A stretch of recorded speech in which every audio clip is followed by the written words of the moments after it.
How to set up OBS Virtual Camera. Hello guys, this is Atticus and welcome back to another tutorial video. In today's video, I'll teach you guys how you can set up OBS Virtual Camera.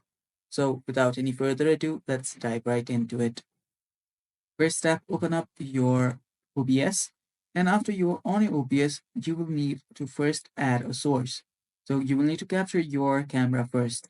For that, tap on this plus icon. There you will see an option where you can see video capture device. You can simply select that. After you do that, you just wait for it and another tab should open up, or simply select add existing. And what you'll need to do is you'll need to select your video camera. So select the camera that you are currently using, then tap on OK.